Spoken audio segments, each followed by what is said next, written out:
Vous avez besoin d'un espace publicitaire pour faire connaître votre société ou vos produits? Seul Guérit TV Monde peut vous satisfaire. Pour tout renseignement, contactez le 00229 91 19 10 10. Guérit TV Monde, le leader des web TV.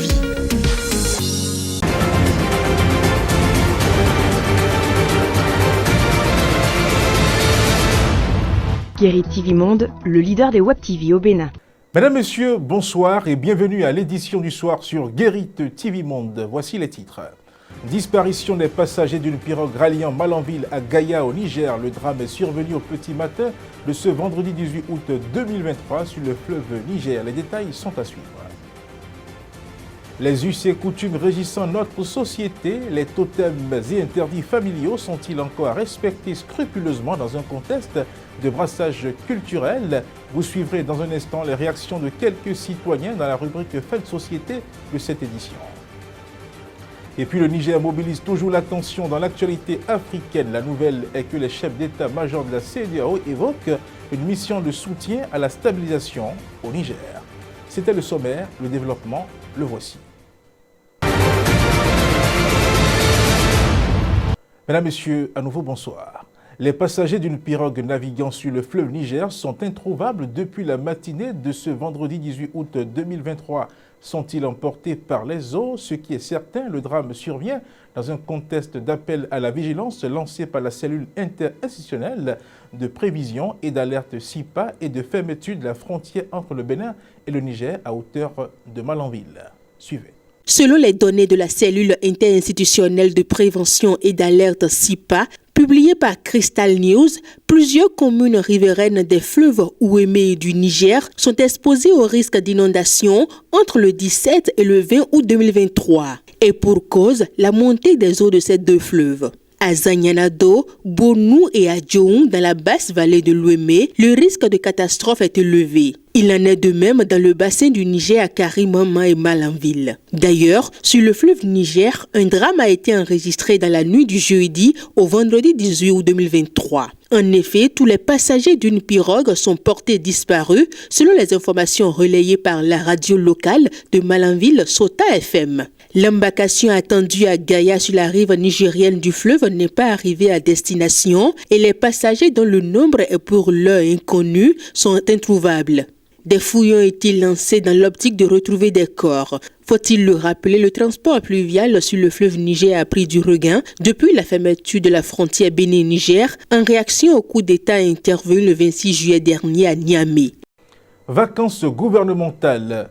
Qui assume l'intérim du chef de l'État? Un ministre du gouvernement ou la vice-présidente Mariam Talata? Voici l'élément de la rédaction qui répond et qui lève toute équivoque au sujet de cette préoccupation.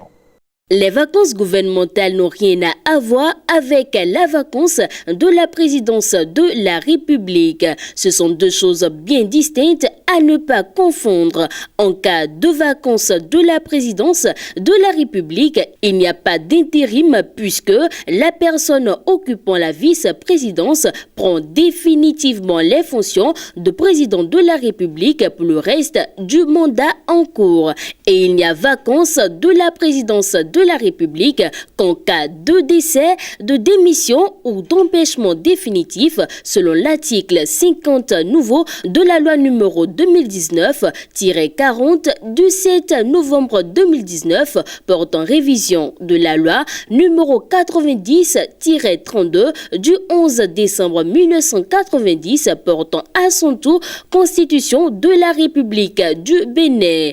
Quand le gouvernement est en vacances, le chef de l'État a la prérogative de choisir un membre du gouvernement pour assurer son intérim. Et c'est le cas actuellement avec les vacances gouvernementales démarrées le 2 août et qui s'achèvent le 4 septembre 2023.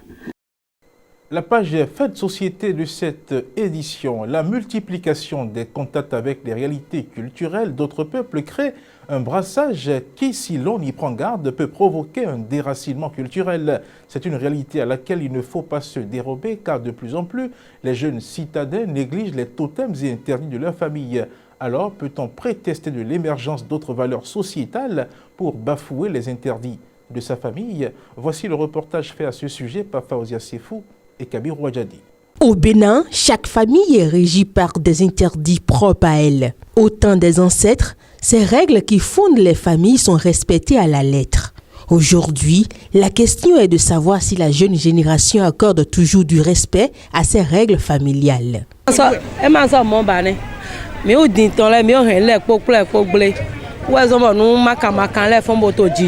Aujourd'hui, plus personne ne croit aux interdits des familles.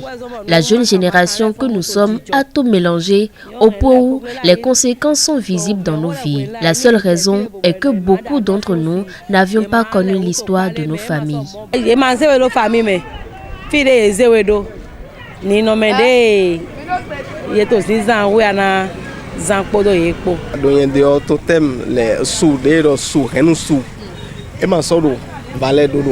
Egbetima ete to ezoma ka valer do ici de wadi bon kame bon clôture bon kete yele do ali orembu na filet. L'arrivée des religions aujourd'hui a tout changé. Nos valeurs traditionnelles n'ont plus leur importance comme au temps de nos aïeux. Emendo ici na sombo o renu zinsu enangbleba. Ni a sunungbo ni a je fi gwa mada na so ama so mla ndo san do yipa so epo pande me aso ro nde po ye tu papa ma no pa lo pande fo ya no de mi be gbon ho da ni. L'avènement des religions a tout bouleversé aujourd'hui. Dans notre famille, par exemple, une femme menstruée ne peut s'approcher de son mari ni manger dans le même plat que lui. Ça, c'était au temps de nos aïeux que c'était bien respecté. Mais aujourd'hui, plus personne n'y croit. Tout le monde croit en Dieu. Si pour d'autres, les religions importées ont pris le dessus sur la tradition, d'autres pensent plutôt que dans certaines familles, les interdits gardent toujours leur valeur.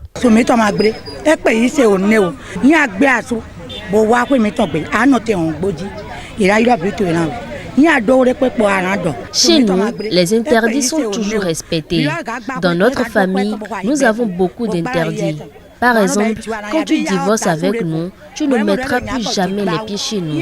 C'est toujours comme ça. Aucun changement ou l'arrivée des religions n'a rien changé chez nous.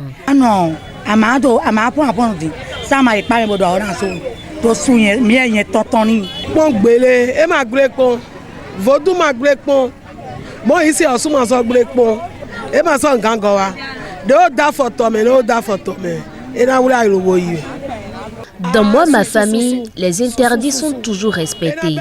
Chaque chose est à sa place. La tradition a sa valeur et les religions aussi. Par exemple, quand une femme commet l'adultère, elle ne peut plus jamais remettre les pieds chez nous. C'est toujours ainsi et rien n'a changé.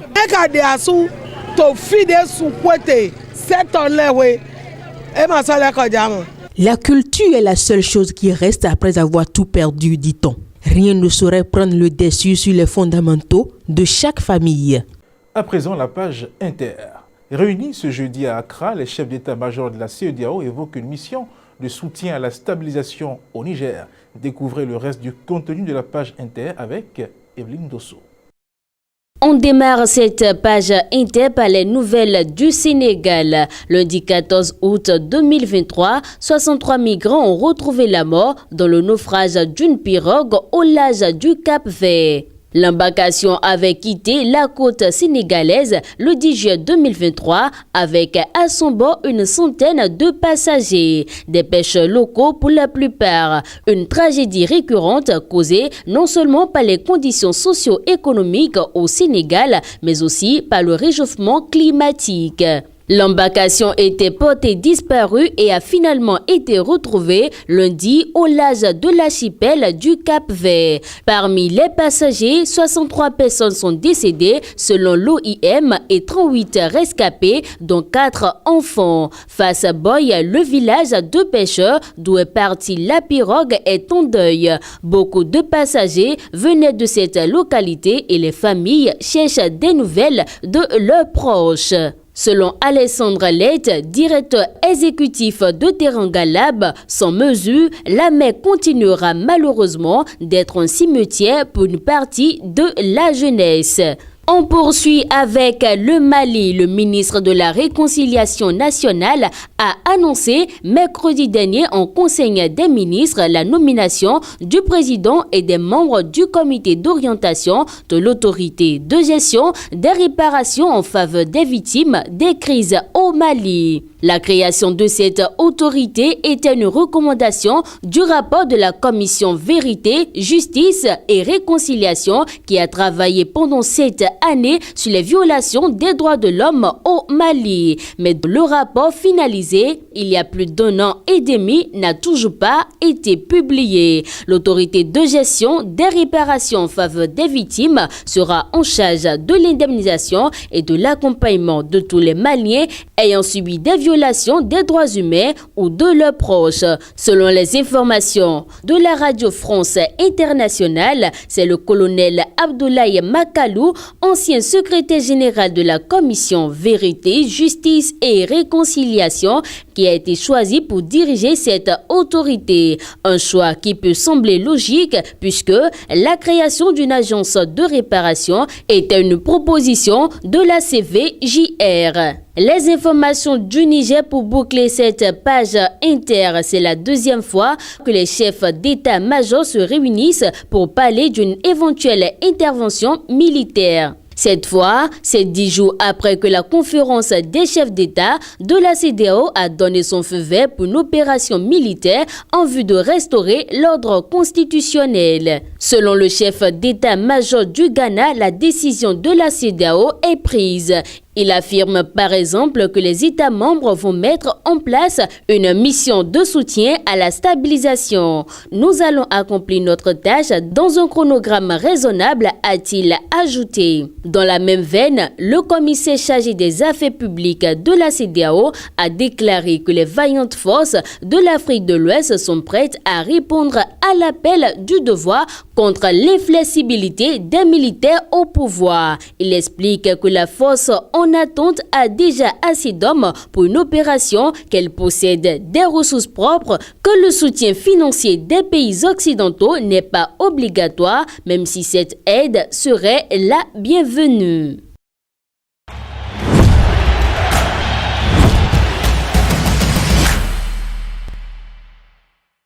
La page des sports à présent. Le menu de la page des sports de ce jour est entre autres composé d'une offre de l'Olympique lyonnais à un international béninois. D'autres informations sportives vous sont livrées toujours dans cette page. L'Olympique lyonnais pourrait s'attacher les services de Dodo Doku au cours de ce mercato estival. Les Gones ont formulé une offre à Moura SC d'Égypte, club actuel de l'international béninois. En effet, le club français a proposé une somme de 500 000 francs d'euros à Moura SC comme frais de transfert. Dodo Doku devrait s'engager pour 5 ans à Lyon, soit jusqu'en 2018. Mais il n'aura pas la chance d'évoluer sous les ordres de Laurent Blanc cette saison. Selon l'équipe, l'ancien joueur d'Éternel Omnisport devrait être prêté après sa signature à Molenbeek dans le championnat belge. En ce qui concerne le montant du transfert, l'Olympique lyonnais aurait proposé un paiement en 2 versements. Mais le club égyptien souhaiterait un versement unique. Par ailleurs, les Gones auraient demandé le certificat international de transfert avant d'effectuer le paiement du montant du transfert. Cette demande a été rejetée par les Égyptiens, informe le journaliste Ablam Nyamesso. Les négociations sont toujours en cours, a-t-il ajouté. On parle handball à présent. Le Bénin poursuit ses efforts pour la promotion du handball féminin à travers des formations spécifiques et structurées. Des jeunes femmes, arbitres et délégués techniques se sont engagés récemment à mettre à profit une opportunité pour contribuer activement au développement du sport féminin dans le pays.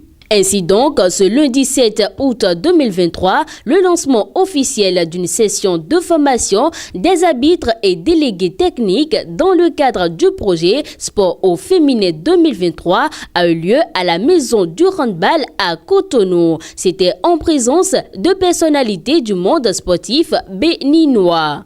Et durant 6 jours de formation, les stagiaires venant de différentes ligues du pays seront préparés sur la mission d'améliorer le secteur arbitral du handball béninois et de promouvoir le sport féminin. Il faut par ailleurs préciser que durant cette session de formation, les jeunes femmes arbitres et délégués techniques bénéficieront d'un programme bien établi. Et bien voilà, c'est la fin de ce journal. Merci de l'avoir suivi. Bon week-end à chacun et à tous. Et merci de rester fidèle au programme de Guérite TV Monde.